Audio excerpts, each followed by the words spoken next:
Muchísimas gracias a todos por conectarse en este webinar, de un webinar de Mi Camino a Harvard, de mi proyecto que se llama Mi Camino a Harvard. Y bueno, este webinar va a estar enfocado a personas que tienen la idea de estudiar un doctorado en ciencias sociales en Estados Unidos. Y bueno, mi nombre es Giovanni Amador Olvera, soy poblano, tuve la oportunidad de estudiar mi maestría en Administración Pública en la Universidad de Harvard de 2017 a 2019. Y fue justamente en mi estancia en esta universidad que nació este proyecto que se llama Mi Camino a Harvard, cuya idea es básicamente motivar a más mexicanos a que decidan estudiar un posgrado en estas universidades.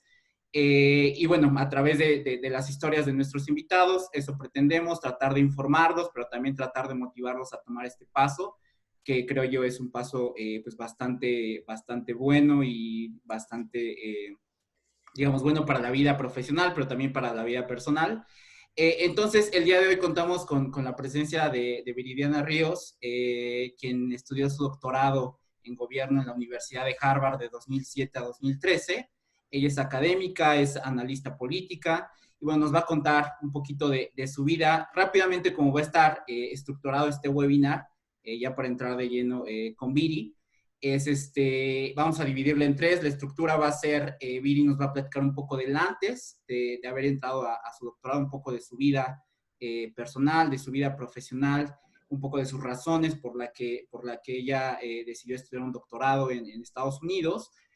Vamos a entrar también al durante, cómo fue su estancia como estudiante de doctorado en la Universidad de Harvard, para concluir con el después, cómo le ha servido el doctorado en su vida profesional y digamos, en sus planes profesionales en general. Entonces, sin más, muchísimas gracias, Viri, por tomarme la invitación. Espero que yo sé que este webinar va a ser muy informativo para las personas que se conectaron. Y bueno, sin más, te quisiera preguntar que nos platicaras un poquito sobre quién eres, sobre dónde eres, tu familia. Y bueno, para concluir un poco, bueno, para esta parte del antes, que nos platiques por qué decidiste estudiar un doctorado. Bueno, gracias Giovanni por invitarme y gracias a todos los que están acá. Entonces comenzamos con la primera parte. Bueno, yo nací en la CTM Atzacoalco, que es una colonia que está en la frontera entre la Gustavo Amadero, Ecatepec y Tlalnepantla. Bueno, en realidad las primeras semanas de mi vida las viví en Ecatepec, pero posteriormente nos mudamos a vivir a CTM Atzacoalco.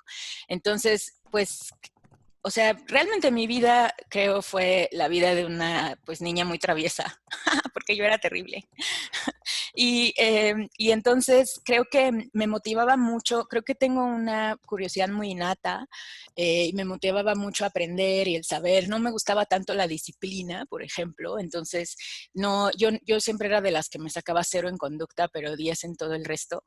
Y creo que eso pues marcó mucho mi vida y hasta el día de hoy profesionalmente creo que yo sí me saco 0 en conducta todavía. Entonces creo que me motivó mucho la curiosidad. Bueno, crecí en la CTM Atzacoalco. Tuve unos padres excepcionales que pusieron todo de sí para que yo pudiera tener la mejor educación posible. Y una anécdota que me gusta mucho y que siempre cuento para hacer referencia al tipo de padres que yo tenía es cuando entré al ITAM. Bueno, ya me salté 10 años, pero bueno, de hecho más, ya me salté 17 años porque yo entré súper joven al ITAM. Pero me acuerdo que cuando entré al ITAM me dieron una beca. Y mucha de hecho yo toda mi vida siempre tuve becas y mis papás siempre me motivaban a que yo estudiara en las mejores escuelas y a que me metiera a la escuela y me sacara una beca. Y con el ITAM no fue la excepción. Mis papás me dijeron, tú deberías aplicar al ITAM porque seguro te van a dar una beca. Bueno, tal cual, apliqué y me dieron la beca. Pero en el ITAM tenían una política en el cual, no sé ni por qué, una política hiperregresiva en donde te pedían que pagaras la primera colegiatura. Seguro esto ya no es así ahora, pero en ese entonces te pedían que pagaras la primera colegiatura y ya después te regresaban el dinero. Pero para mis papás pagar la primera colegiatura pues era impensable porque las colegiaturas del ITAM son bastante altas y sobre todo era como inscripción y era como una cosa horrible, ¿no? Y entonces me acuerdo que fui a hablar a la oficina del ITAM y les dije, oigan, no tengo dinero para pagar la colegiatura. Entonces, ¿qué voy a hacer? O sea, ya no me van a dar la beca porque no voy a poder pagar el primer mes. Sí. Y entonces me mandaron a mi casa, obviamente, así como, pues no, es el protocolo, es el proceso, vete a tu casa, ¿no? Bueno, total que mi mamá, y esta es la historia, ella empeñó un brazalete de oro que le había regalado la abuela y que le había dado cuando se casó para poder sacar el dinero para poder pagar el primer mes de colegiatura. Y ya después nos lo regresaron y fue al Monte de Piedad a sacarla, a que le devolvieran el brazalete, ¿no? Claro. Pero bueno, es como un pequeño ejemplo de los múltiples casos en los cuales mis padres fueron súper como visionarios, ambiciosos y invirtieron muchísimo en mí.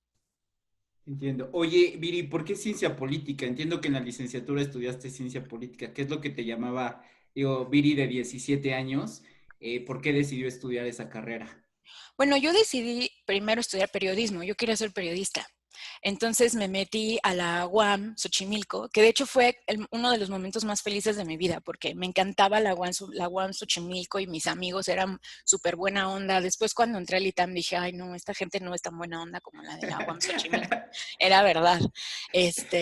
Pero yo entré a la UAM Xochimilco a estudiar periodismo, a estudiar, no, la licenciatura no se llama periodismo, se llama comunicación social, pero es básicamente periodismo. Y estuve ahí, en la UAM son cuatrimestres, estuve el primer cuatrimestre y dije, fíjate que creo que no me está gustando esta onda de que ser periodista es reportear. Yo quiero como tener un conocimiento más sustantivo. Entonces me acuerdo que pensé, ¿qué puedo hacer para convertirme menos en periodista tipo reportero y más en analista político, que es lo que hago hoy? Sí. Y entonces dije, pues voy a estudiar ciencia política, creo que es como muy buena idea.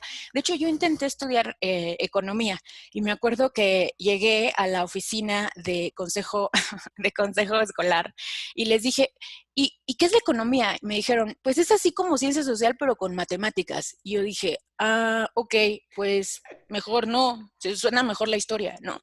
Pero Sí, prueba de que yo siento, tenemos que tener mejores acompañamientos para los estudiantes de pocos recursos, porque claro. mis papás no me podían explicar qué era la economía, no me podían explicar qué era la ciencia política, ¿no? O sea, como muchas de estas cosas que, si bien tenían muy buenas intenciones, no lograban aterrizarlo en un consejo muy sólido, ¿sabes? Sí, sí, sí. Entonces, decides cambiarte, decides decir, bueno, voy a estudiar ciencia política en el ITAM. Y me voy a ITAM y me dan la beca. De hecho, mi papá, buenísima onda, me acuerdo que me llevó a que hiciera el examen de admisión al ITAM. Y bueno, entré, estudié ciencia política.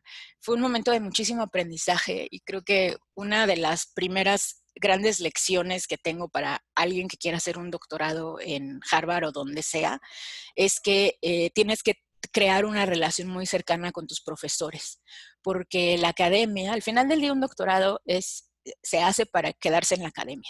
Entonces tus profesores, desde que eres chavito, tus profesores van a convertirse en tus colegas y Claro. eventualmente en tus recomendadores y eventualmente en las personas que analicen tu trayectoria académica, citen tus papers, etcétera. Entonces es una cuestión muy de redes. Entonces les traigo tres consejos, pero mi primer consejo es desde que puedan, creen una relación como cercana con sus profesores, una relación de mentoría, una relación en donde pidan consejos. Yo me acuerdo que en ese entonces el director de la licenciatura era Alejandro Poiré en el ITAM.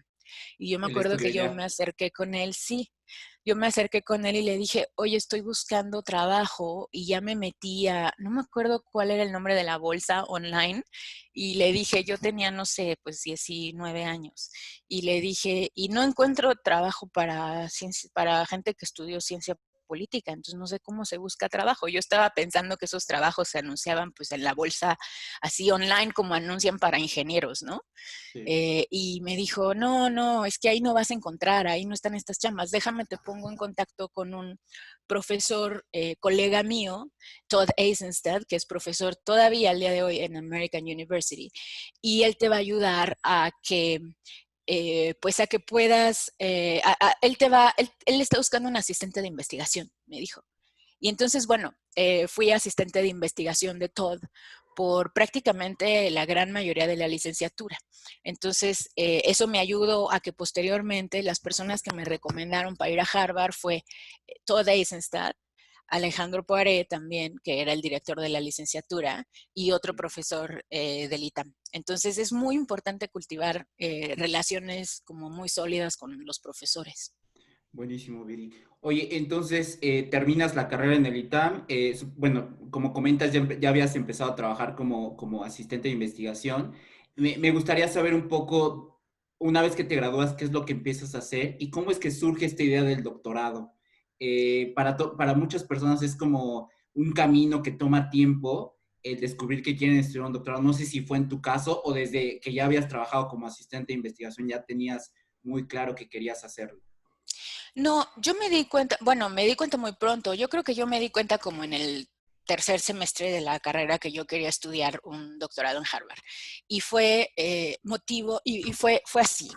Lo que pasa es que yo estudié ciencia política para cambiar a México y para hacer un bien por el país, para realizar políticas públicas que redistribuyeran la riqueza, para crear un México más justo. Yo, habiendo venido de la CTM y de KTP, que entendía perfectamente cuáles eran pues, los problemas que enfrentaban las personas de bajos recursos y al haber estado en el ITAM veía los privilegios a los cuales tenían también acceso a otros y veía cómo, por ejemplo, existía esta gran deshumanización en donde el rico, el ultra rico, no entendía al pobre o lo veía menos o pensaba que era ignorante o cuando en realidad pues todos los seres humanos somos igual de racionales y tomamos decisiones simplemente pues constreñidos al framework y al espacio de decisión que tenemos.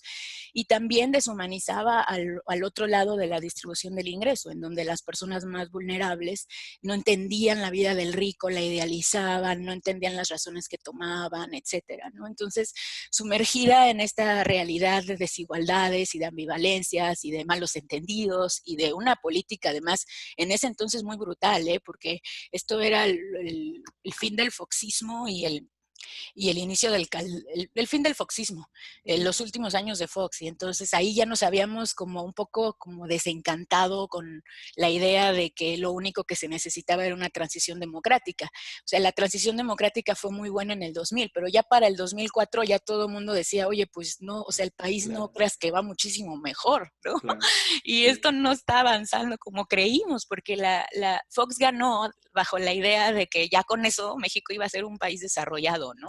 Y bueno, sí. pues obvio no, pero bueno, viendo todas estas cuestiones, yo fui y le dije a Félix Vélez, que era mi profesor de política pública, y le dije, ¿sabes qué? Yo ya no estoy encontrando en el programa de ciencia política en el ITAM un camino para llevar a cabo la reforma radical que yo quiero emprender. Entonces, estoy hablando de, o sea, yo era una chamaquita, ¿no? Y entonces Félix Vélez se me quedó viendo así y me dijo, ¿y qué vas a hacer? Y le dije, voy a unirme a la resistencia de la UNAM. Órale. Y en ese entonces tenían tomado el auditorio Che Guevara, no sé si te acuerdas, pero bueno, todavía lo tienen tomado esos cuates, ¿no? Pero bueno, lo tenían tomado. Y le dije, yo me voy a unir a la resistencia. Yo ya fui a ver y me parece que estos cuates sí tienen una idea mucho más radical del tipo de cambio que necesitamos. Y entonces, bueno, me dijo Félix, pues ve a hablar con ellos, ve a ver de qué va su resistencia y de qué va su cambio, ¿no? Entonces, bueno, fui, hablé con ellos, ¿no? Y me acuerdo que me decepcionó mucho el discurso de cambio de la resistencia del Che Guevara, porque si bien era como muy radical y muy interesante en su acercamiento, no era como suficientemente concreto a mi punto de vista. Entonces yo les decía, está muy bien que hagamos la resistencia, sí chingón, pero aquí fumando marihuana y tocando djembes, pues no es que vayamos a llegar muy lejos, ¿no? Entonces, ¿cómo se hace Sí, o sea, la resistencia está muy bien, sí, sí hay un problema severo de redistribución de recursos, los grupos indígenas han estado abandonados, o sea, todo lo que dicen es cierto. Y luego, porque aquí estamos nomás en el auditorio, ¿no? claro. Bueno, total que regresé con Félix Vélez y le dije, ya hablé con estos cuates y no me parece que tienen un modelo de cambio sólido. Pero yo, o sea, clara, centrada en lo que yo quería, ¿sabes? Que yo quería un cambio radical para este país para volverlo más justo, ¿no? Y entonces Félix me vio, yo me imagino pues con ternura, ¿no? Porque entonces yo tenía 18 años y medio, ¿no? O sea, apenas si podía yo entrar a un antro. Y me dijo, oye, pues yo creo que la forma de hacer un cambio importante en este país es estudiar política pública y es tratar de entender cómo la política pública puede ayudar a cambiar a este país para bien. Y es que trates de entrar al mejor programa de política pública que puedas. Y con ese conocimiento regreses y puedas trabajar en favor del país. Y entonces se me quedó súper grabado porque me pareció muy sensato su consejo. Y desde entonces dije, bueno, pues yo quiero ir a Harvard a estudiar política pública. Y Ah, entonces buenísimo. fue como yo me di cuenta, gracias al consejo de Félix Vélez, que todavía es mi querido profesor y todavía le pido consejo al día de hoy. Y es un gran maestro de políticas públicas y reconocidísimo. Posteriormente se volvió él un miembro del consejo del INEGI, en donde él estuvo a cargo, por ejemplo, de partes de la medición de la pobreza, etcétera. Pero él fue quien me ayudó mucho. Antes de la pandemia lo vi, lo invité a desayunar y le recordé esta historia que a mí se me quedó muy grabada, pero pues que obvio él ni se acuerda porque yo era uno de sus 300 estudiantes, ¿no? Y se muere de risa y me dice, oye, pues qué buen consejo te di. Le digo, sí, la verdad fue muy buen consejo. Buenísimo, Viri. Oye, entonces tú dices, bueno, yo lo que quiero hacer es estudiar un doctorado en Harvard en política pública. Tomas la decisión, dices, esto es lo que quiero hacer de aquí en 2 años, 3 años, cuando yo me gradúe. Qué es lo que sigue? ¿Qué es lo que dices? Esto es lo importante que yo tengo que hacer para que el día que yo decida aplicar me acepten. Supongo que Ujú. platicaste con profesores, que tuviste algún tipo de mentoría. ¿Qué es lo que te decían que era importante para que el momento que tú aplicaras hubiera muchísimos chances de que pudieras entrar? Bueno, este es mi segundo consejo. Mi primer consejo es que tengamos una relación de acercamiento con los profesores, ¿no? Y siempre pidiendo consejo, ¿sabes? Pedir consejo es muy importante. Creo que de hecho es lo más importante en la vida. Yo todavía al día de hoy tengo un grupo largo de personas con las cuales, personas con mucha más experiencia que yo, con las cuales constantemente toco base, con las cuales constantemente hablo y les pregunto, oye, ¿cómo ves lo que estoy haciendo? ¿En qué me estoy equivocando? ¿Qué estoy haciendo mal? ¿Qué estoy haciendo bien? Dime, ¿no? Y es una relación de mucho acercamiento con mentores que han ido cambiando a lo largo de mi vida, obviamente, porque también cambia tu profesión, cambia lo que haces, pero es muy importante, ¿no? Entonces, pero mi segundo es estar preparado académicamente. Y suena muy bobo, pero no tanto, ¿no? O sea, creo que sí hay que enfocarse mucho en tratar de tener buenas clases de inglés, en tratar de tener un inglés muy fluido. Eso a veces para algunos jóvenes que fueron a escuelas privadas de como buenas, no es tanto problema, pero para otros jóvenes sí. Yo, por ejemplo, tuve que pulir mucho mi inglés a partir de dos herramientas. Una era lo que anteriormente era el Rosetta Stone. Ya ves que bueno, antes del Rosetta Stone había otro mecanismo que se llamaba English Town. Entonces yo me metí al English Town a pulir mi inglés porque como que yo me daba cuenta que no era suficientemente bueno todavía como para ir como para estudiar un doctorado, la verdad. Y segundo, que también, y bueno, y esto del Rosetta o de en ese entonces el English Town era buenísimo, o sea, 100% vale la pena, es una gran herramienta. Y la segunda era las clases públicas que existen en ciertas universidades. Por ejemplo, a mí me ayudó mucho las clases de inglés que daban en el Politécnico. El Politécnico tiene un espacio para hablar inglés que se llama CENLEX, entonces no necesitas pagar casi nada. Pagas algo, pero es una cantidad relativamente módica comparado con ir a una escuela privada de inglés. Y eso me ayudó muchísimo a mí también. Entonces, una es no desestimar el nivel de inglés que vas a necesitar para un doctorado, que no es, creo, el nivel de inglés que necesitas para una maestría, es más, o sea, es porque realmente tú entras a un doctorado y ya asumen que vas a poder hablar un lenguaje muy técnico, muy intelectual, que vas a poder leer como los grandes clásicos de la literatura, etcétera. Entonces, sí es un nivel de inglés muy difícil de lograr, pues. Entonces, no desestimar eso. Y la segunda es prepararse muy bien en todo en este segundo consejo académico, es prepararse muy bien para los exámenes de admisión. Eh, para entrar a un doctorado te piden que hagas un GRE, es como un examen general. Creo que todavía piden el mismo examen y es un examen de conocimiento de lenguaje y Sí, de matemáticas. sí. Entonces es muy importante, pues ahí sí comprar libros, tomar clases, lo que sea necesario para tener un muy, muy buen GRE. O sea, tu expediente no lo van a leer, pues, si no tienes cierto nivel. O sea, digamos que si no tienes un GRE, yo me imagino en este momento que esté arriba del 95% del resto de la población, tu expediente no lo van a ni abrir. O sea, ni lo intentes. El SAT, para alguien que nos está preguntando, el SAT tengo entendido que es para programas más de maestría o para MBAs, ¿no? Pero bueno, aquí Giovanni sabe más porque él ya ha escuchado a muchos. Pero para el Doctorado es doctorado GRE. es GRE, ¿no? Sí. Sí, sí, sí.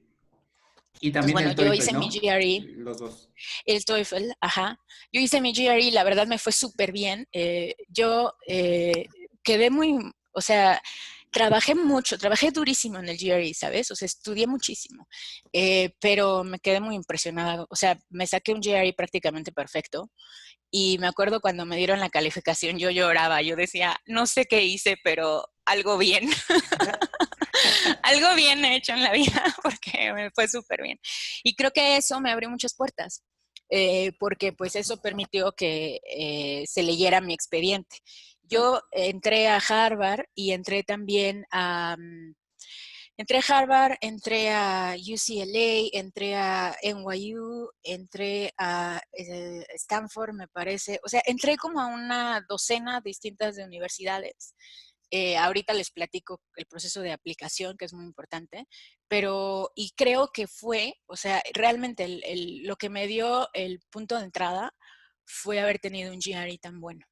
Buenísimo. Oye, Viri, aquí tomando en cuenta una pregunta que nos están haciendo, tú, y es una pregunta que yo también me pregunté justamente cuando salía de la carrera, cuando todavía pensaba en hacer un doctorado, es el tema de si invertir años en trabajar y qué tipo de trabajo, si tiene que ser como un trabajo muy, digamos, gobierno, digamos, si quieres hacer algo en política pública, si te tienes que ir a gobierno, o tiene que ser un trabajo como mejor de asistente de investigación, dado que piensas hacer un doctorado. O sea, como que hay dos vertientes, si me voy a un lado muy profesional de gobierno, o si me voy a hacer como mucha investigación, ¿cómo puedo invertir yo una vez que termino mi licenciatura un par de años para yo fortalecer mi perfil de cara a una aplicación como estas?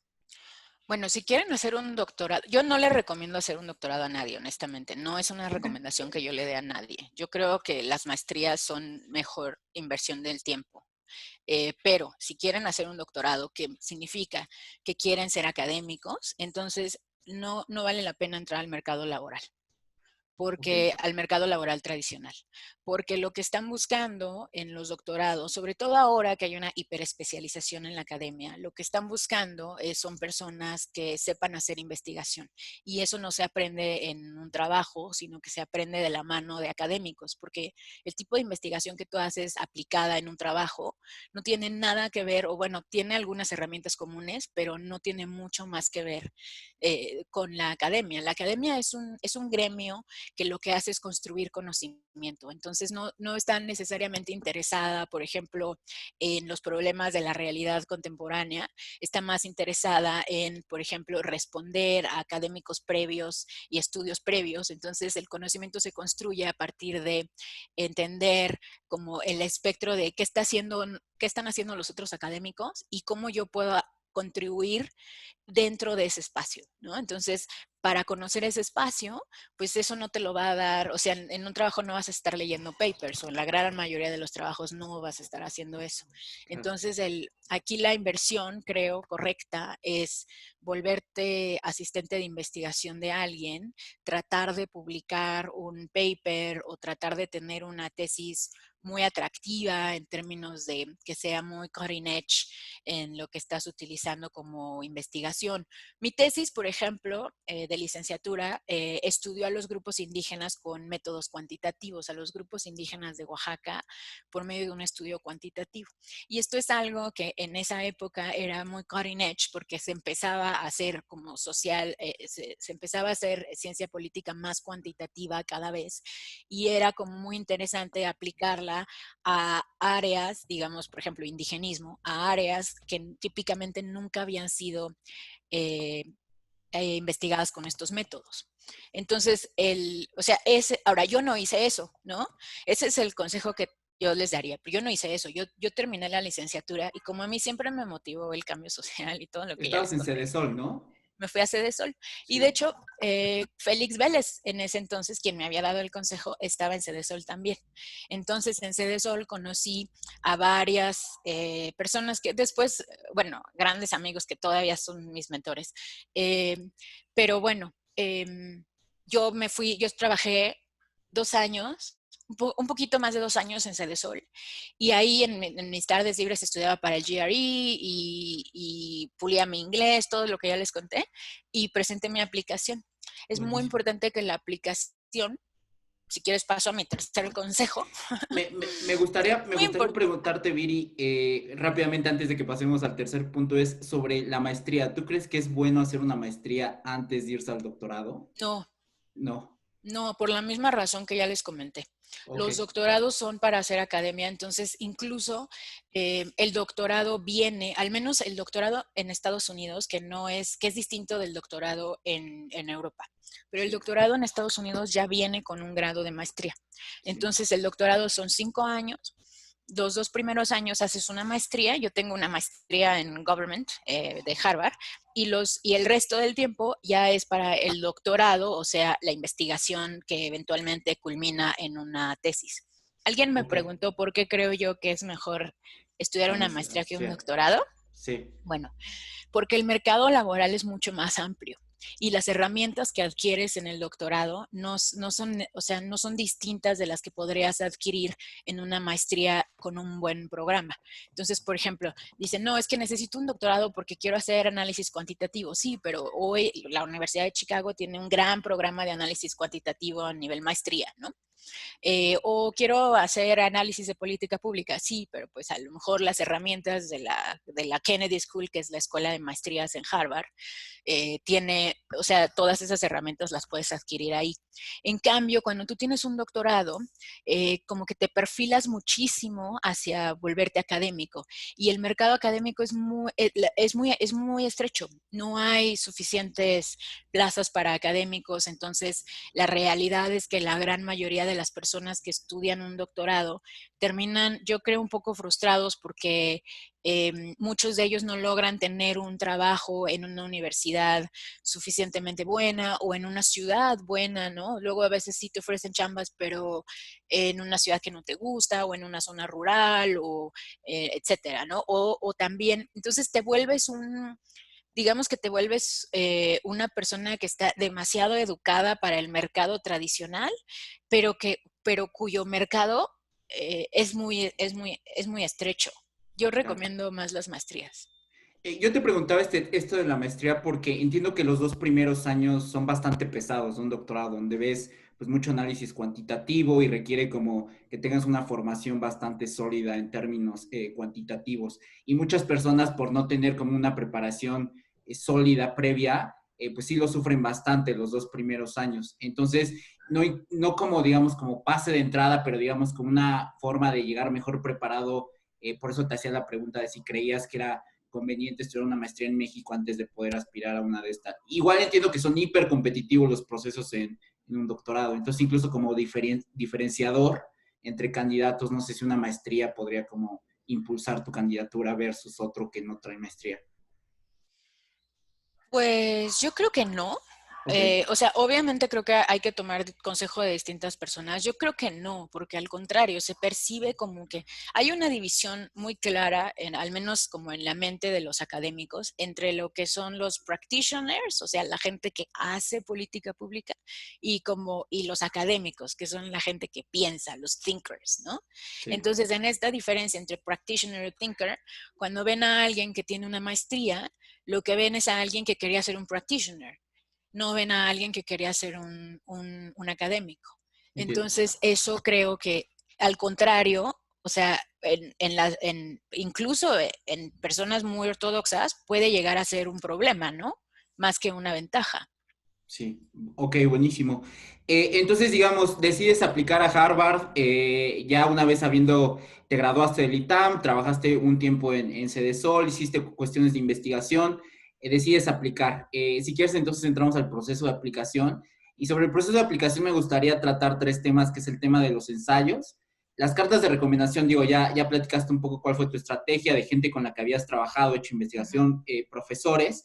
Y bueno, de los exámenes estandarizados ya también platicaste un poco, pero me gustaría en el tema de los ensayos, te piden como un statement para poder, bueno, en los programas de doctorado, ¿cuál crees que es el mensaje principal para alguien que quiere estudiar un doctorado? Como qué tiene que ser como la estrategia o el mensaje principal en uno de estos statements? Bueno, hay que trabajar mucho en el statement y nuevamente tener ayuda de personas que lo lean, que te puedan dar comentarios, idealmente personas que hayan también hecho doctorados. Entonces ahí también vale mucho la pena que mano a mano con tus profesores ellos te empujen y te ayuden a tener un buen statement. Eh, yo creo que hay un par de cosas importantes. La primera es, para un doctorado, lo más importante no es tu historia de vida, no es tu motivación para cambiar el mundo. Eso es muy importante para una maestría, pero no para un doctorado. Para un doctorado, lo más importante es cuál es la pregunta de investigación que tu tesis va a resolver y por qué es importante.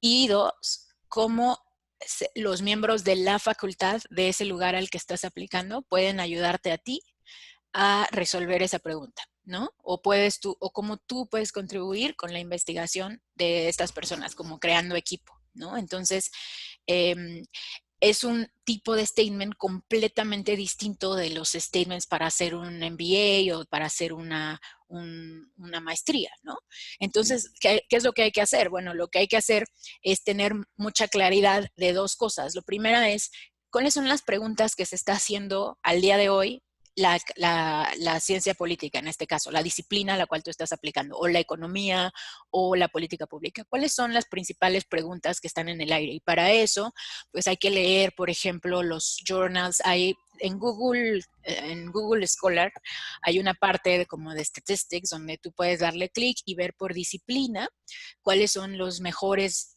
journals, los mejor rankeados journals de todas las disciplinas. Entonces hay que entrar ahí, encontrar, no sé, los 5 que están ahí y ver qué preguntas están haciendo ellos, ¿no? Y tratar de crear una narrativa de investigación que hable de cuestiones similares o que aborde cuestiones similares. Obviamente, digamos, yo, por ejemplo, que estudiaba las comunidades indígenas en mi tesis, no puedo decir, bueno, ahora quiero estudiar, no sé, una cosa que nada que ver, ¿no? Las finanzas públicas, ¿no? Pero entonces también hay que mostrar como cierto, ¿saben? O sea, desde que hagan sus tesis, hay que mostrar, hay que tener como mucha claridad que la tesis va a ser buena, que va a estar relacionada con el, la disciplina, y eso te ayuda, ¿no? Porque entonces tú puedes decir, yo hice mi tesis sobre esto y ahora quiero como build upon, ¿no? Construir encima de esto sobre un tema en específico. Y es muy importante que cada uno de los statements que manden a distintas universidades sea distinto, porque tienes que hablar en específico de con qué personas quieres trabajar y de cómo la investigación de los profesores de la universidad va a ayudarte a ti. Entonces no se puede mandar un como machote así igual a todos, ¿no? Entonces sí es un sí. trabajo importante de que al menos 1 o 2 párrafos sean como muy estratégicamente escritos para el lugar al que estás aplicando. Buenísimo. Ok, ¿me querías decir algo más? Mire. No, Ok, me olvidé de las otras partes de tu pregunta, pero si me las repites, te las respondo. no, básicamente era, querías entender un poco del tema de los ensayos. Creo que quedó bastante claro cuál es como el mensaje principal que uno tiene que tomar en cuenta para hacer este tipo de documentos. Sobre las cartas de recomendación, ya hablabas un poco de quién te había firmado cartas de recomendación, pero siempre está esta disyuntiva, digo, en la maestría, en el doctorado, sobre si preferir cartas académicas o cartas laborales, ¿no? En el caso de doctorado, por ejemplo, en la maestría nos pedían una carta de un profesor y una carta laboral. En el caso del doctorado, entiendo, puede ser distinto, ¿no? Sí, típicamente te piden 3 cartas de recomendación, puedes mandar hasta 4, aunque solo te pidan 3, y todas tienen que ser de personas, de académicos. Idealmente tú quieres cartas de académicos que hagan investigación. Hay muchos académicos que no necesariamente son profesores investigadores, que son solamente profesores de cátedra, entonces solo dan clases, no escriben papers académicos. Entonces esas cartas no son tan valoradas como cartas de personas que hagan investigación. Idealmente, lo mejor, siempre me dicen, oye, pero ¿y si me da una carta el presidente de la República? No, esa carta no te va a servir para un doctorado. Aunque te la dé Jeff Bezos, no te va a servir. Necesitas cartas de académicos porque ellos conocen la disciplina y pueden hablar bien de ti. Ahora, ¿necesito la carta de un premio Nobel? No, necesitas la carta de alguien que te conozca, que pueda contar historias sobre ti. Mucha de las cartas de recomendación buenas no son las que dicen todo perfecto y todo así como, y es muy buena para la escuela y todo, sino son las que cuentan historias, ¿no? Es como, y entonces cuando ella fue parte de mi clase, una vez dijo tal, tal, tal, y eso logró encender una discusión muy buena sobre tal, tal, tal. Entonces, mucho en la academia gringa, yo creo que hay mucha esta como valoración, un poco es como la cultura americana, mucho esta valoración por contar historias, por la comunicación como herramienta. Entonces, pídele cartas, por eso es tan importante crear una relación estrecha con tus profesores. Pídele cartas a las personas que puedan contar historias sobre ti e idealmente que sean profesores investigadores. En México se da mucho esto de escríbeme la carta y yo te la firmo. Creo que esa es mala estrategia porque se nota, pues, o sea, se nota cuando tú escribiste tus cartas, porque tú no vas a poder escribir igual de lo que escribe un académico, cada quien tiene sus propios modos de escritura, sus propios adjetivos, etcétera. Entonces trata también de encontrar a alguien que verdaderamente sea tu mentor, que sea alguien que conozca tu motivación, que entienda lo que quieras hacer.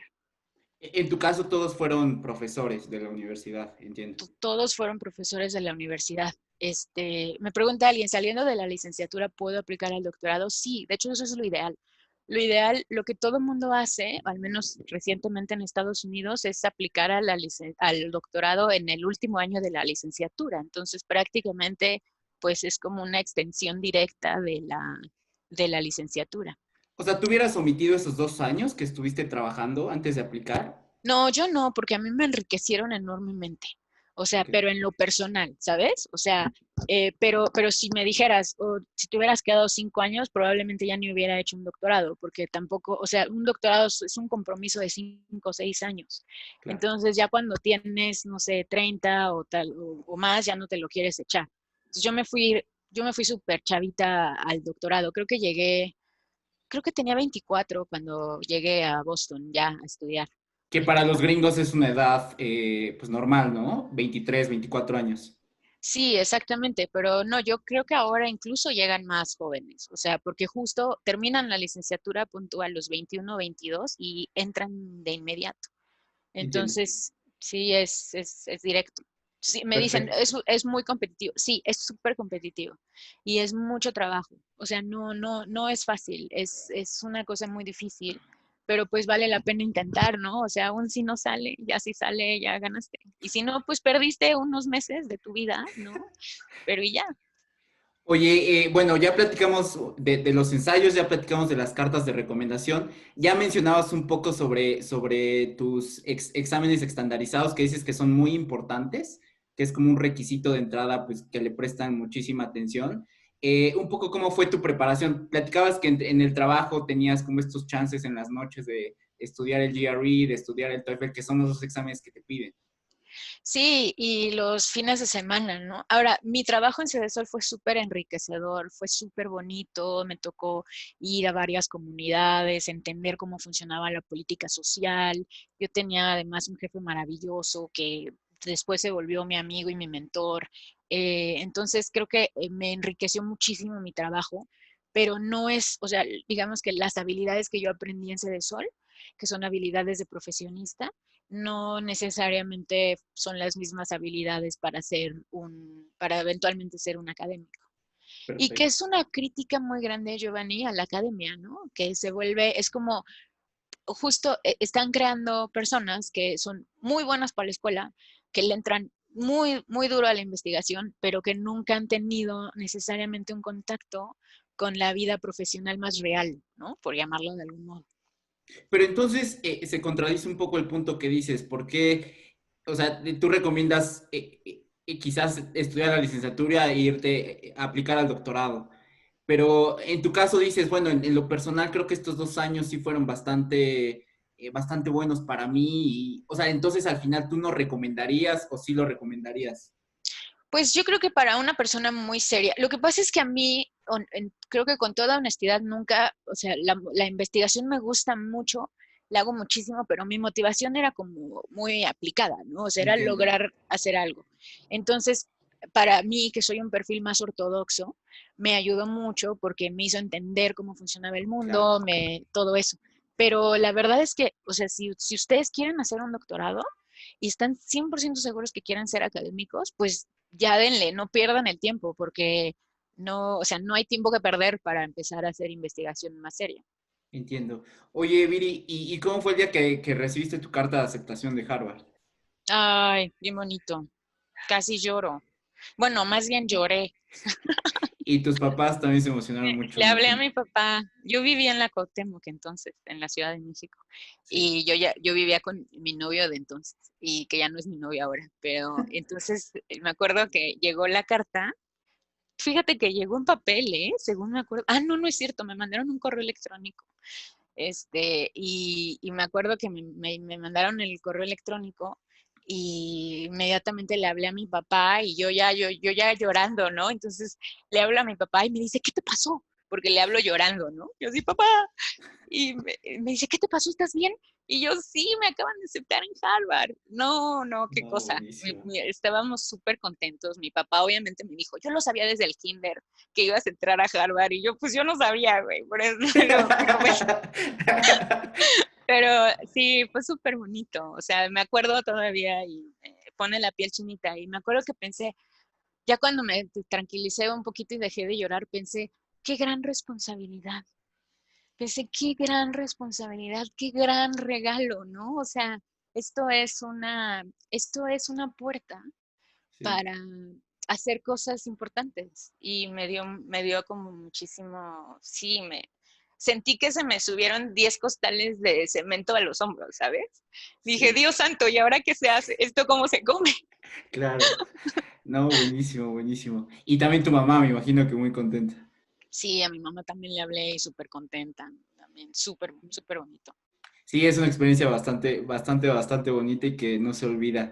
Entonces tú ya sabes que te vas a ir a Harvard, recibes tu carta de aceptación, sabes que te vas a ir a estudiar tu doctorado en gobierno en la Universidad de Harvard.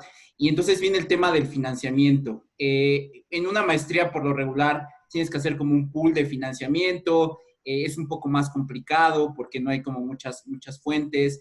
Creo que en el doctorado es un poco más sencillo, ¿no? Más directo.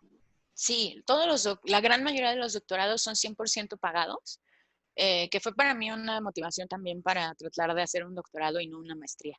Son 100% pagados y, por ejemplo, en el caso de Harvard hay un convenio, no sé si este convenio continúe con el gobierno actual, pero entonces había un convenio en donde si entrabas a Harvard te daban una beca del CONACYT sí o sí, o sea, no era como ya estipulado que todas las personas que entraran a Harvard iban a tener una beca del CONACYT, porque era, o sea, es como tan difícil entrar que ya si entraste ya es como, sí, denle la beca, ¿no? Ya entró. Claro. Y son muy pocos los mexicanos que entran.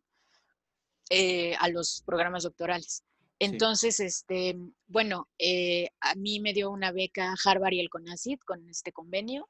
La beca incluye un poquito de dinero para manutención que te alcanza para pagar tu renta y comer, no te alcanza para más que eso.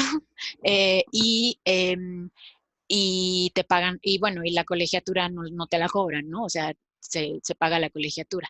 Esta ya, beca dura 5 años y también tiene parte de financiamiento privado por parte de la Asociación de Exalumnos en Harvard, los cuales te ayudan pagando el último año. Entonces, mi recomendación ahí sería que sí ahorren, o sea, si pueden ahorren, pero no consideren, o sea, pero el problema no es el dinero, ¿saben? El problema es entrar. Ya que entras, alguien te va a dar dinero. O sea, no hay manera de que no te den dinero. No hay manera. Entonces, todas las pilas deben estar enfocadas en tener una excelente aplicación, porque el dinero, pues ya es lo de menos cuando entras. buenísimo.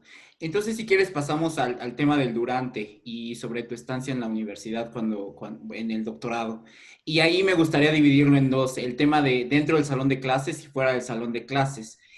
Un poco también atendiendo la pregunta que nos hacen de cómo es la estructura de un doctorado. Entiendo que los 2 primeros años son tomar clases, rendir exámenes y los siguientes 3, 4 años son hacer investigación. No sé si nos quisieras platicar un poco esto y cómo es la diferencia con Reino Unido. Entiendo que en Reino Unido te vas directo y nada más son 4 años de investigación, no tomas estos 2 años iniciales. Primero, si quieres contar un poco la experiencia de cómo es una estructura de un doctorado en Estados Unidos. Bueno, son 5 años, los 2 primeros años tomas clases y el resto del tiempo haces investigación. Son 5 años en promedio, porque depende digamos, depende de ti en el sentido de que depende cuando termines tu tesis. Entonces, la meta última de un doctorado es hacer una tesis, es decir, un libro, ¿no? Entonces, este libro, pues hay personas a las que les toma 3 años, hay personas a las que les toma 10. Hay distintas disciplinas, por ejemplo, es conocido que eh, en, en economía, por ejemplo, en donde no te piden necesariamente un libro, sino te piden que escribas 3 papers, ahí sí todos salen en 4 o 5 años. Pero en otras disciplinas como en literatura o en sociología, donde te piden que hagas un libro, a veces te toman 10 años, o sea, es súper variable, ¿no? Y yo sí conozco muchas personas que terminaron el doctorado en 7, 8 años. De hecho, es atípico terminar el doctorado en 5.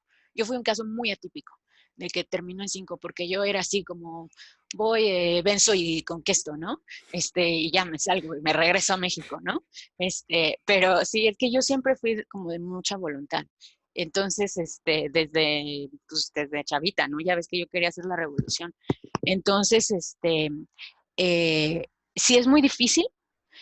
Eh, yo, yo nunca he hecho en mi vida algo más difícil. Nunca. O sea, ni creo volverlo a hacer honestamente. O sea, no puedo imaginarme algo más retador que los años que yo pasé en el doctorado en Harvard. Los 2 primeros años, por ejemplo, ni me acuerdo. Me dices mi vida personal, ni me acuerdo qué pasó porque yo trabajaba, literal, yo ya estaba sentada en mi escritorio a las 7 de la mañana y terminaba de trabajar a las 11 de la noche de lunes a domingo. Y no, o sea, y comía en mi escritorio y estaba ahí, o sea, mi salida era comprar comida al supermercado para poder continuar estudiando. Y el nivel de intensidad que esto requería era tal porque no, o sea, no había manera realmente no había manera de hacerlo de otra forma, sobre todo porque yo sentía que yo estaba a la vez de estudiando el primer año, por ejemplo, también puliendo un poco mi inglés, ¿no? Que la verdad sí, o sea, sí llegas y lo mejoras mucho allá, pero te toma un tiempo, ¿no? Claro. Entonces ahí yo sí me acuerdo que o sea, lloraba, ¿no? Yo decía, es que no puede ser que yo esté tratando de competir con estas personas que, bueno, en el doctorado en Harvard, la verdad, sí hay genios, o sea, no es, o sea, no es como una muestra representativa de la población. No todos son genios, pero sí hay 2 o 3 que lo son, ¿no? Entonces yo decía, ¿cómo es posible que yo tenga que estar compitiendo con esta gente al mismo tiempo que estoy buscando palabras en el diccionario? ¿No? Entonces era súper difícil y yo, bueno, mi vida personal se acabó, realmente no hacía nada más que eso. En el tercer año ya dije, bueno, ya me voy a tomar un día libre, ¿no? Y me tomé el domingo, así hasta el fin del doctorado. pero sí fue muy difícil. Personalmente como mujer, y creo que eso es algo que también hay que tocar, porque veo que aquí hay muchas chavas, ¿no? Está Lucía, Amparo, Vianey.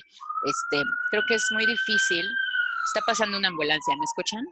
Sí, sí, te escuchamos. Ok.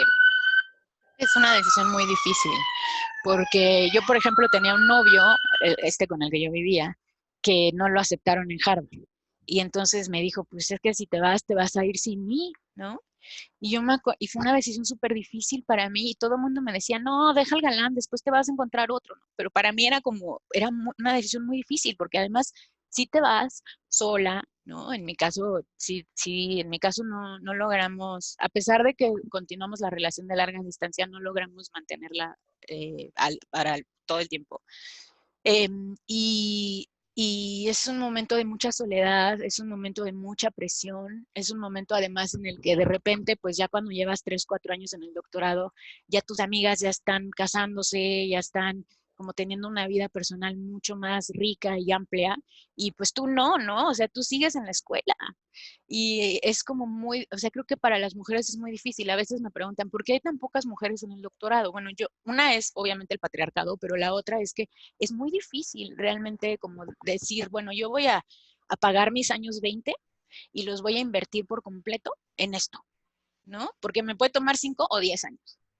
Sí. Es más, me puede tomar 4 años y luego darme cuenta que mi investigación no salió y me regreso a mi casa con un título de maestría, ¿no? Entonces es como, sí es muy difícil, la verdad, personalmente. Bueno, Eh, hice amigos en el doctorado y todo, tampoco les quiero decir que fue horrible, ¿no? Pero sí era muy limitado mi tiempo libre. sí, alguna persona que, digamos, digamos, tú a Viri de 20, no, ¿de qué edad te fuiste? ¿De 24? 24. Uh-huh. O sea, que está a punto de irse a Boston, ¿tú qué consejo le hubieras dicho para como llegar mejor preparada? Después de los 5 años que estuviste, ¿qué es lo que aprendiste? Que quizás puede ser un consejo valioso o pudo haber sido un consejo valioso para Viri de 24. Ese es súper buen consejo. Esa es súper buena pregunta. Mm, Dices que es yo un creo que hay trabajo que muy solitario. cultivar. Sí, es un trabajo muy solitario, por eso creo que mi consejo sería en términos personales. Yo creo que sería que hay que cultivar muy bien a tus amistades. O sea, no vas a lograr tener un grupo, o sea, tus años 20 no van a ser como los años 20 del resto de la población, en donde te vas a la playa con tus amigos y tienes grupos de gente contigo. No, eso no va a pasar. Tus años 20 van a ser una inversión en capital humano muy fuerte, muy radical. Entonces tienes que tener 2 o 3 amigos que sean súper allegados a ti, ¿sabes? Entonces yo, por ejemplo, siento que eh, creo que me ayudaron muchísimo, o sea, como 2 o 3 amigos que al día de hoy son como muy grandes amigos míos, me ayudaron muchísimo a librarla, porque sí llega un momento en que tienes muchísima presión. Aplica todas las disciplinas, sí. Me dicen, nada más es en política pública. No. O sea, hay disciplinas incluso que son, yo creo que más intensas. O sea, las personas haciendo física, sí, yo creo que sufren psicológicamente la presión tan fuerte que hay. Buenísimo. Y Viri, hablas de los retos y un poco de los retos que enfrentaste, pero me gustaría también saber qué es lo que sí te gustó de haber estudiado el doctorado. ¿Qué es lo que No, disfrutabas? bueno, o sea, no, o sea, les estoy diciendo ahorita que yo trabajaba mucho, pero no era para nada un peso, ¿sabes? O sea, era algo que yo quería hacer. O sea, era un enriquecimiento intelectual enorme. Era como entender el mundo y entenderlo de la mano de los más grandes intelectuales de este país, del mundo, ¿no? Los más grandes intelectuales del mundo. Entonces, no, al contrario, tú lo que quieres hacer ahí, o sea, el problema que a mí me daba era que yo quería tomar todas las clases, ¿sabes? Es como, no, yo quiero tomar más clases de las que me ofrecen y quiero leer más libros de los que puedo leer y la biblioteca es enorme y nunca me la voy a acabar. Entonces, creo que sí hay ahí, o sea, era súper enriquecedor en términos intelectuales. Eh, Me dio muchas habilidades que al día de hoy utilizo en mi vida cotidiana, como pues leo súper rápido, o sea, ridículamente rápido, puedo hacer análisis cuantitativos relativamente bien, o sea, como cosas que creo que se quedaron conmigo para siempre. Y Y fue muy emprendiste, bonito. sí, y emprendiste proyectos bastante interesantes, ¿no? Terminaste el doctorado como una de las como una de las egresadas estrellas también de la universidad. Sí, también cuando pasó yo decía, no sé cómo le hice, pero bueno, ya pasó. Pero Entiendo que hiciste una investigación pues bastante revolucionaria usando como temas de seguridad, ¿no? Te enfocaste. sí, yo me enfoqué en temas de seguridad, estudié el narcotráfico en México. De hecho, me motivó mucho yo quise empezar, bueno, esa es otra cosa. Tú puedes decir que vas a hacer una cosa en tu aplicación y luego hacer otra, ¿eh? O sea, no necesariamente tienes que hacer eso. Entonces yo pensé que yo iba a estudiar en los grupos indígenas y luego dije, ay, no, ya no me llamó la atención, ya quiero cambiar de tema. Y lo cambié y estudié el narcotráfico. Entonces tampoco sientan que su aplicación es lo que van a hacer el resto de los 10 años.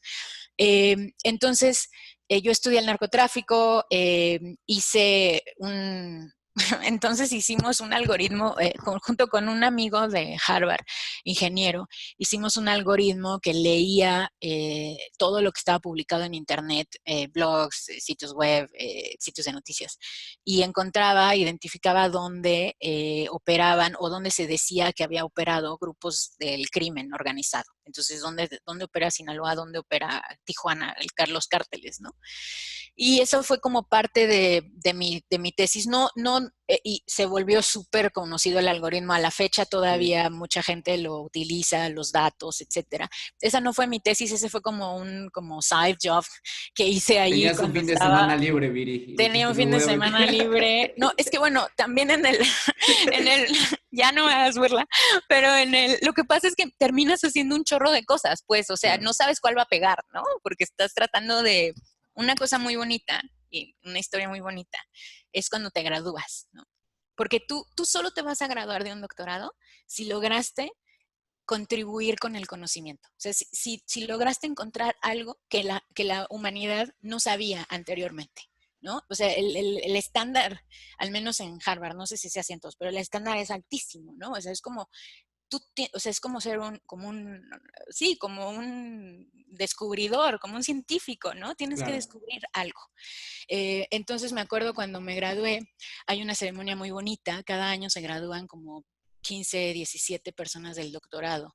Y hay una ceremonia muy bonita donde la facultad de Harvard, en el jardín, dicen, bueno, hoy vamos a dar a conocer cómo avanzó la ciencia y las razones por las cuales estas 15 personas se están graduando, ¿no? Y entonces ellos dicen, pues fulanito descubrió tal, sultanito descubrió tal, ¿no? Y mi tesis en ese entonces descubrió las razones por las cuales el narcotráfico se había vuelto más violento que antes. Que bueno, ahora ya las conocemos y ya es como de, sí, la guerra contra el narco, ¿no? Se volvió más sentido común. Pero en ese entonces no sabíamos por qué el narco se había Claro. vuelto más violento. O sea, hubo un momento en que no supimos. Y mi tesis Buenísimo. dio ese paso. Y gracias a eso se ganó el premio a la mejor tesis de administración pública de Estados Unidos en 2014. Sí, sí, sí, sí, me acuerdo muy bien. Oye, Viri, y bueno, ya platicaste un poco sobre la vida dentro del salón de clases, ya también platicaste un poco sobre la vida fuera del salón de clases, pero me gustaría profundizar en esto. ¿Cómo fue tu vida en Boston en temas personales? ¿Qué es lo que más te costó trabajo de estar, digo, de vivir en México a irte al extranjero y vivir sola? ¿Qué es lo que te gustó y no te gustó fuera del salón de clases? Bueno, me gustó muchísimo la vida en Estados Unidos, la verdad. O sea, no lo sentí duro. Los inviernos me ponían un poco tristona como todos porque hay mucha oscuridad, pero la verdad a mí sí me gustó y me gusta, o sea, aprecio la cultura y bueno, ya sé que tienen sus cosas como todas las culturas, ¿no? Pero la verdad yo sí llevo buena relación con los gringos. Al día de hoy mi pareja es gringo. Entonces Sí. yo sí caí en blandito, pues sí los quiero, sí me quieren, todo bien. Pero pues mi vida era, pues te digo, trabajar mucho, la verdad. Eh, algo que recomiendo muchísimo es aplicar a becas para poder ir a centros de investigación en distintas universidades. Entonces yo apliqué a varias becas y una de ellas me permitió pasar un año en el Centro de Estudios México-Estados Unidos en la Universidad de California en San Diego.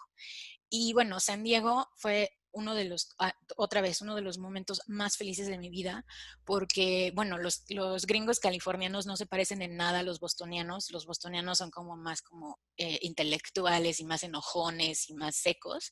Y en San Diego, en California, la vida es así, puro amor y puro reggae y puras playas, ¿no? Entonces eso me ayudó mucho. Otra cosa que me ayudó mucho es hacer amigos fuera del doctorado. Si solamente haces amigos dentro del doctorado, todos están igual de locos, igual de presionados y es muy difícil. En las maestrías haces tus amigos ahí, ¿no? Pero en Exacto. los doctorados yo no lo recomiendo porque de verdad, o sea, sí es un pool de gente muy estresada. Entonces yo tenía muchos amigos, por ejemplo, me volví muy amiga de otros estudiantes mexicanos que estaban haciendo la maestría allá. A la fecha, o sea, literal, ayer salí a pasear a mi perro con un amigo mío de la maestría, que le estaba estudiando la maestría y yo el doctorado. Entonces, tratar mucho de hacer amigos por fuera creo que ayuda. Comentas sobre el síndrome del impostor, que creo que es muy común en estas universidades donde pues, no te sientes como digno, o no sé, como que sientes que no encajas. ¿Tú tuviste alguna vez este como síndrome y como que yo creo que con el tiempo lo superas, ¿no? Pero digo, no sé cómo fue tu Sí. caso. No, no, no, todos le da, a todos le da. O sea, bueno, yo no sé a quién no le dé. Sí, no. Pero A mí también me dio, a mí también me dio, sí, sí, sí, sí. no, o sea, es raro yo creo que no te den, ¿no? Porque sí te impone muchísimo el lugar en el que estás, ¿no? Mira, a mí me ayudó mucho lo que me dijo mi papá una vez por teléfono, porque yo le hablé por teléfono llorando y le dije, papá, es que yo no debía haber estado en Harvard. Los engañé a todos, pero yo la verdad no soy buena. O sea, me aceptaron, pero los engañé. Yo no soy buena, yo no lo voy a lograr, yo no estoy para esto, hecha para esto. Y entonces me dijo, a ver, bueno, Viri, mira, a ver, tú sí eres muy inteligente, pero así como tan inteligente como para haber engañado a toda la facultad, pues no tampoco. Eso Y estuvo bueno. entonces, y entonces dije, tiene razón. Eso Y estuvo bueno. me ayudó muchísimo eso que me dijo, no, güey, o sea, no, no, o sea, sí no eres tan buena, pero no tanto como para haber, como de verdad haber engañado a todos, ¿no? Oye, tus papás estuvieron en tu graduación, me imagino. Sí, fueron a Boston. Mi papá me regaló un buque así de flores enormes, rosas, increíbles, y fue una cosa Me increíble. acuerdo tu dedicatoria de tu tesis que mencionabas a tu papá y a tu mamá, ¿no? Sí, a mi papá por enseñarme a emprender y a mi mamá por enseñarme a leer. Sí, exactamente. Sí, estaba muy bonito. Ujú. Pues no sé si quieras comentar algo más sobre tu estancia durante, si no pasar Mm, para... Me preguntan cómo aplicar a las becas para ir a Sí, centros de investigación. Yo creo que hay que hacer, miren, hay que tener mucha claridad, o sea, hay que hacer investigación online para ver qué escuelas tienen centros de investigación.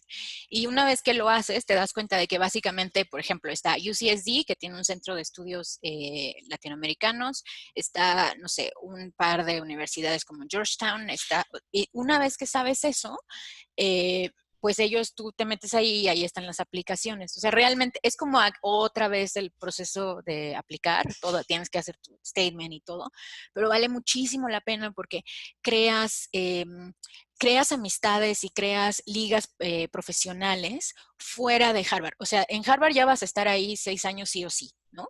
Pero no, no ibas a estar en San Diego, no ibas a estar en Washington, ¿no? Y yo al día de hoy, o sea, literal, esta semana, le envié un correo, por ejemplo, al director del Centro de Estudios México-Estados Unidos, ¿no? Y a otro lo tengo en el WhatsApp. Entonces, son relaciones profesionales que se quedan contigo. Oye, Viri, también tú tuviste que dar clases. ¿Es obligatorio dar clases como estudiante de doctorado? Sí, sí es obligatorio dar clases. A partir de tu tercer año, que ya no tomas clases tú, tienes que dar clases, pero no es mucho, o sea, das solamente una clase por semestre. Entiendo. O sea, no es, digamos, en términos de tiempo, no es tan demandante, digamos, esta parte de... No, tomará el 10-20% de tu tiempo, porque además no eres tú el profesor de la clase, regularmente eres el asistente de un profesor, entonces no es que tengas que tú diseñar el currículum, que es lo que toma más tiempo, pero sí, sí es obligatorio. Entonces, concluyendo esta parte del durante, tú no lo volverías a hacer, pero cuando lo hiciste lo disfrutaste mucho, ¿no? Bueno, O yo no sea, lo recomiendo. ¿no? O sea, no lo recomiendo por la cuestión del mercado laboral, pero Ok, yo sí lo volví a hacer porque es como, ya sé que suena medio contradictoria, ¿no? Pero, pero es que a mí me enriqueció muchísimo y honestamente hubo momentos en que la pasé muy mal, pero en retrospectiva, o sea, ya así cuando lo ves como hoy así para atrás, dices, no hombre, o sea, qué gran privilegio. Qué gran privilegio poderme retar de esa manera, ¿no? Porque además cuando el reto es tan grande, la satisfacción es también muy grande, ¿no? claro. Entonces yo cuando me gradué, me acuerdo mucho ese momento en el jardín, cuando entonces mi profesor Jorge Domínguez dijo, Viridiana, avanzó el conocimiento de México en formas que anteriormente todos desconocíamos. Yo, bueno, me hacía del baño, ¿no? Era así como una cosa súper bonita, ¿no? Y todavía lo recuerdo con mucho orgullo, la verdad. Ahora, ¿tú crees que Viri que se hubiera ido de 27, 28 años, hubiera tomado esta experiencia de una forma distinta? O sea, ¿tú crees que el haberte ido joven igual y influyó un poco en en tener como estos retos, estas dificultades? Yo creo que sí me fui yo, o sea, si me hubiera ido yo más grande, a lo mejor hubiera intenciado menos, eh, pero, pero, pero no te puedes ir más grande. O Entiendo. sea, es muy difícil que te acepten en un doctorado si tienes 28, 29, 30, porque ya estás demasiado despegado de la academia, ya pasaste demasiado tiempo fuera. Entiendo. Perfecto. Buenísimo. Pues si ya no hay más preguntas en el tema del durante, pasamos al después. Y me gustaría saber, una vez que te gradúas del doctorado, ¿de qué forma te ha ayudado el doctorado en tu vida profesional?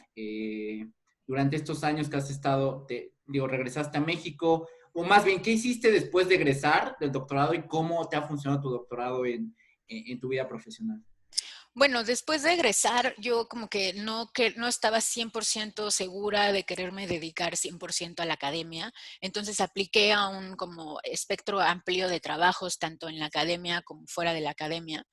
Y no, tuve algunas como propuestas dentro de la academia, pero no ninguna que se concretizara y también la verdad apliqué de forma muy selectiva. Típicamente te recomiendan que apliques a todos los lugares y yo nada más apliqué como a ciudades que me gustaban y entonces eso limitó muchísimo mi capacidad para tener una carrera 100% académica.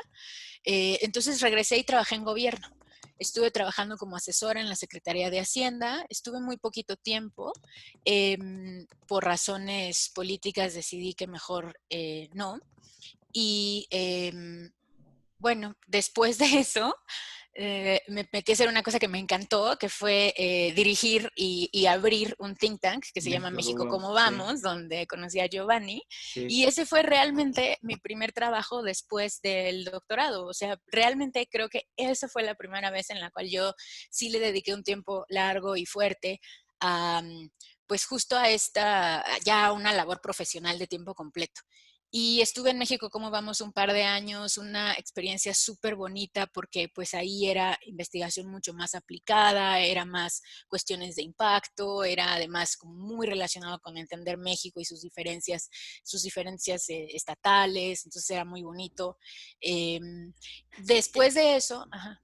no, te iba a preguntar, ¿tú crees que fuera de la academia un doctorado como que estás como sobre capacitada? O sea, digamos, el trabajo que tú tenías que hacer en México, como vamos, el trabajo que tuviste que hacer en gobierno, ¿tú crees que sin un doctorado igual lo hubieras sacado o crees que el doctorado sí de alguna forma contribuyó muchísimo a hacer el trabajo que hiciste en esos momentos?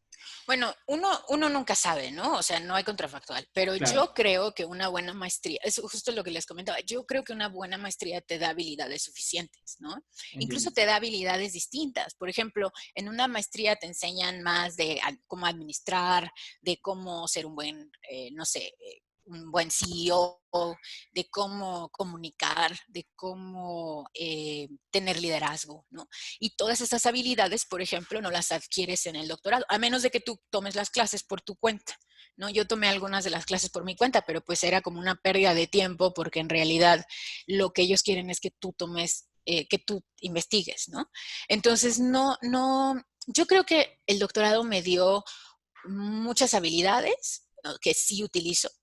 Eh, su, creo que sí me dio habilidades distintas al de una maestría simplemente porque es más intenso, requieres más conocimiento y tienes un entendimiento más profundo de las cosas. Pero en el día a día de mi vida, digamos, no creo que requieras un doctorado para eso. Ahora, en México, que tengas un doctorado te abre muchísimas puertas, ¿no? Claro. Independientemente de que, o sea, siempre es como, el doctor en economía en Harvard o el doctor en economía en tal universidad. O sea, como un requisito de entrada también te abre muchísimas puertas. Sí, definitivamente, porque es como una prueba de que puedes hacer muchas cosas bien, ¿no? O sea, es como, bueno, si tiene un doctorado, quiere decir que sí debe saber cómo analizar esta cosa, o sí debe saber cómo hacer este trabajo, o sí debe, entonces sí te da como que una ventaja en términos de oportunidades, Entiendo. definitivamente.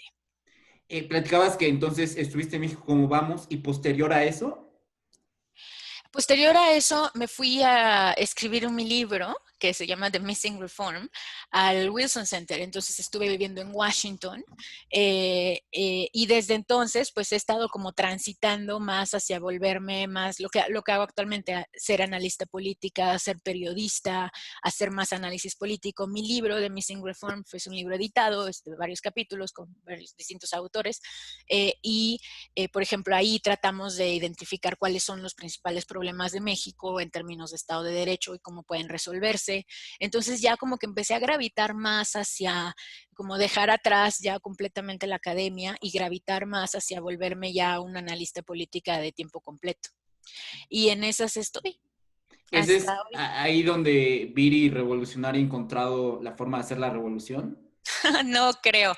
Creo que no voy a poder hacer la revolución. Me di cuenta ya hace unos años, pero creo que hay formas muy estratégicas y muy interesantes de contribuir con el país. Y yo sí he encontrado en la opinión pública un nicho y creo que a veces como que el trabajo se subvalora, ¿no? A veces dicen, es que es periodista, solamente hace reportajes, pero un reportaje bien hecho creo que tiene un enorme valor y Claro. yo encuentro, por ejemplo, que utilizo ahí sí muchas de las herramientas de investigación que adquirí en el doctorado cuando escribo un texto largo para algún medio. O sea, yo me lo tomo muy en serio, pues no es así como que, voy a hablar hoy mal de López Obrador, ¿no? Y ahorita me echo en 5 minutos mi show. Yo sí me lo tomo más en serio. Y eso, por ejemplo, yo creo que un doctorado sirve mucho para el periodismo, porque es la misma habilidad, ¿no? Es como encontrar una historia, desarrollarla y escribirla, ¿no? Entonces, al principio me preguntaste, ¿te cuesta trabajo encontrar tus historias? No, llevo una vida buscando historias, o sea, desde el día uno del doctorado llevo mucho tiempo buscando historias, primero sobre crimen y ahora sobre más desarrollo social y justicia, y en México cómo buscábamos historias sobre economía y sobre desarrollo Sí, local y así. Entonces, creo que no me cuesta trabajo. Y esa habilidad sí siento que la adquirí en el doctorado, por ejemplo. entiendo.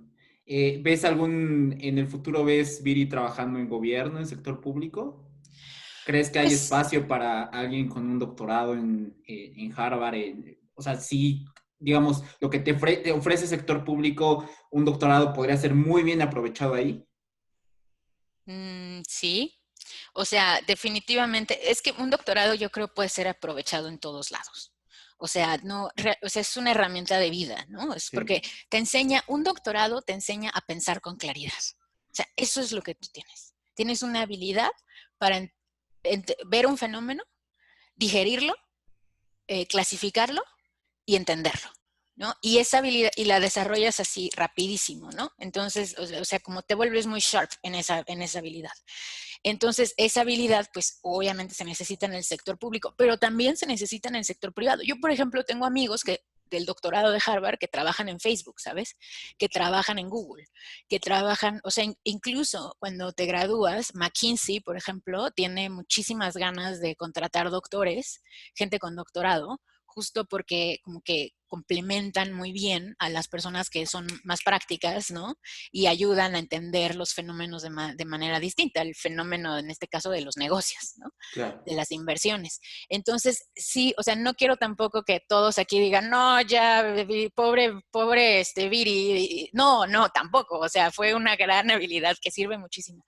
No descarto ningún trabajo. Honestamente, creo que ahorita no hay mucho espacio para personas con mi currículum dentro de la administración pública porque se están Sí, buscando perfiles distintos. sí. Pero, pues mira, la vida es larga y llegará un momento en que a lo mejor sí se necesite. Buenísimo. Pues creo que ya para concluir, Viri, con esta plática me gustaría preguntarte, como a Viri de 24 años, ¿tú qué le recomendarías un poco para los participantes que se conectaron? Tres consejos muy prácticos, ya los comentabas, pero quizás a manera de resumir la plática, tres consejos muy prácticos que les recomendarías a las personas que están pensando en un doctorado. Y segundo, pues cerrar con algunas palabras de cierre motivacionales Ay, para mil los gracias, participantes. Giovanni. Me vas a hacer llorar. Gracias por invitarme. Es que además Giovanni trabajó conmigo en México, como vamos los que no Sí, saben. estuvimos un ratito Pero por allá. un ratito. Bueno, yo creo que mi primer consejo em, es algo que yo aprendí una vez sentada en un café en Cambridge. Y se los voy a contar. Yo estaba sentada en un café. No sé si te acuerdas tú, Giovanni, el café que estaba ahí en la plaza, antes, donde está Felipe's, pero que antes era un café. Sí, sí, sí. Sí, no recuerdo cómo se llama, pero sí. Ok, bueno, estando yo ahí sentada, me acuerdo que yo pensé, nunca voy a acabar el doctorado. Nunca voy a acabar de leer y de estudiar nunca voy a acabar porque la disciplina es enorme. Y me acuerdo que dije, bueno, ya, dado que no voy a acabar, yo ya dije, ahí ya había tirado la toalla, ¿no?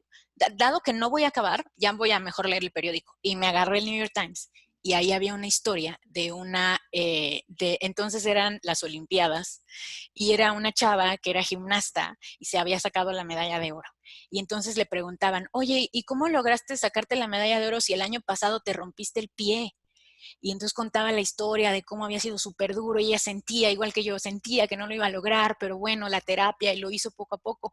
Y entonces, y ella tenía esta forma de verlo y decía, mira, yo sentí, cuando me rompí el tobillo, yo sentí que me había caído un elefante encima y que yo tenía que lograr comerme ese elefante de algún modo.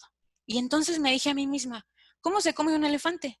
Y me contesté, a mordidas, poco a poco, una mordida a la vez. Y lo hizo. Y entonces cerré el periódico y dije, a mordidas. Lo voy a hacer a mordidas, poco a poco. Entonces yo me recomendaría más paciencia.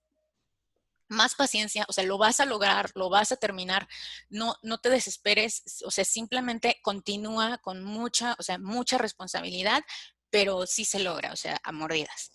La segunda es que lo que les comenté, creo que tener mucho acercamiento con amigos y familiares, o sea, yo constantemente platicaba mucho con mi papá, con mi mamá, o sea, de hecho, la dedicatoria de mi tesis es súper larga, es así como 3 páginas a renglón seguido, y es porque, y una de las partes que digo y que me acuerdo mucho es, este trabajo, esta tesis, no es mía, es un trabajo colectivo de muchas personas que me ayudaron. O sea, yo no lo hice sola. Entonces creo que eso, rodearte de mucho apoyo, pedir consejo, o sea, no hay nada peor que no pedir consejo. O sea, nadie sabe lo que está haciendo nunca.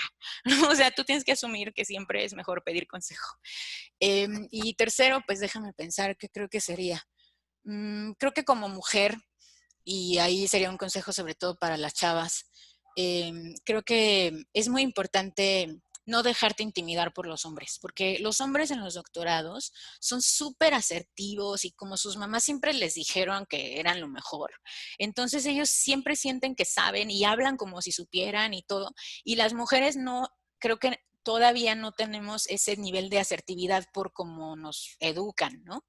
Y entonces yo creo que es muy importante que no se sientan menos que los hombres. O sea, hablen como los hombres, ¿sabes? O sea, no, tampoco como ellos, pero me refiero, sean asertivas, o sea, no tengan miedo de expresar sus ideas. Yo a veces escuchaba, me acuerdo mucho de un amigo mío, diré que se llama, no sé, Brad, no voy a decir su nombre real, ¿no? Pero bueno, me acuerdo mucho de Brad y de cómo levantaba la mano y decía unas tonterías, pero como las decía con mucho así como, ¿sabes? Como si supiera, entonces todos lo admiraban y yo dije, ¿cómo es posible que yo no me anime a hablar? Si este güey sí, ¿no? Entonces eso también, o sea, anímense. Es como de armas tomar, es de armas tomar esto. Pues muchísimas gracias, Viri. Yo la verdad vi tu historia publicaste un post en Facebook sobre un poco tu historia de vida y creo que sí es una, digo, tú eres una mexicana común, ¿no? Digamos, en México, pero que a pesar o quizás por eso, es que hiciste muchísimas cosas muy interesantes y lo sigues haciendo. Yo la verdad, pues toda mi admiración, sé que ha sido un camino largo, pero que te has sabido comer poquito a poquito y ha sido con mucho trabajo. Yo cuando trabajé contigo veía que eras una persona que trabajaba. Ese era como tu distintivo, trabajar, trabajar, trabajar. Y creo que nadie te ha regalado nada y todo ha sido por el trabajo que has hecho, Viri. La verdad es que yo estoy muy contento por la plática, porque me hayas tomado la invitación. Y pues nada, agradecerles también a las personas que se hayan conectado. Espero que les haya servido pues toda la información que dio Viri, su historia de vida para motivarse. Creo que en la medida en que nosotros mejoramos en lo individual, también mejoramos como sociedad, de tener mejores politólogos, de tener mejores economistas, de tener mejores médicos.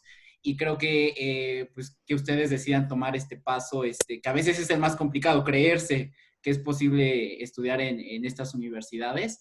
Pues ya, creo que es un avance muy significativo. Entonces, pues muchísimas gracias, Viri. Nos pueden encontrar en redes sociales, Mi Camino a Harvard en Facebook y en Instagram, para que se enteren de más webinars. Y pues nada, pues muchísimas gracias por conectarse y muchísimas gracias, Viri. No, pues gracias a todos y si necesitan un consejo más cercano sobre su caso en específico, pueden encontrarme en Twitter, ahí siempre estoy y mis mensajes están abiertos, entonces búsquenme y si quieren, con gusto ya platicamos de su caso más en específico. Muchísimas gracias y muchísimas gracias a todos por conectarse y nos vemos en el siguiente webinar. Bye. Gracias. Bye.